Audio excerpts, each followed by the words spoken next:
USC's JuJu Watkins opens up on Caitlin Clark's white privilege comments and embracing controversial new fans. USC women's basketball teenage phenom JuJu Watkins isn't turning away any of the new fans in her sport, not even the ones that give her headaches. The meteoric rise of Caitlin Clark has injected women's basketball with waves of new fans, mainstream media hype, and plenty of arguments between the new fans and old ones. These arguments are often about Clark's treatment by the league, other players, and the media. And some longtime women's hoop stars have denounced certain supporters of Clark and discouraged them from following the sport.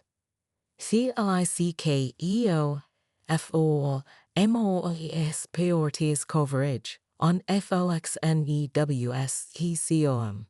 Former WNBA player and current Atlanta Dream executive Renee Montgomery said that many of Clark's fans cannot be a representation of what the WNBA would want in their league during an episode of her podcast in September. WNBA legend Sue Bird lashed out at this group in her podcast in November, claiming that some of them aren't even fans of Clark, but are just acting as fans while pushing racist agendas and pushing hate. Expand article logo continue reading. Clark herself said that some of her followers aren't fans, but are trolls in her exit interview for her rookie WNBA season after Connecticut Sun players accused some of her fans of racism during a playoff series against Clark's Indiana Fever in September. Caitlin Clark unrivaled and the women's sports renaissance. From a cultural perspective, celebrities have always been viewed as more than regular human beings. Michael Jordan was viewed by his peers during his time in the NBA as a god among mere mortals. Taylor Swift is often described by her beloved fans as an icon. Even historic public service figures like Winston Churchill have traditionally been seen as heroes. In the sports world, specifically women's sports, this past year has been nothing short of refreshing for former female athletes like myself, who not only tirelessly dedicated themselves physically to the game for countless hours during their careers, but continue to translate that dedication into our everyday lives. The catalyst behind that refresher, Caitlin Clark. On a recent podcast, former Duke basketball star and current Lakers head coach JJ Redick rightly pointed out that NBA viewership has significantly decreased this season. Redick cited negative media coverage, the evolution of the game, and the overall narrative surrounding the product being put on the floor night in and night out as reasons why the NBA is no longer capturing the public's attention.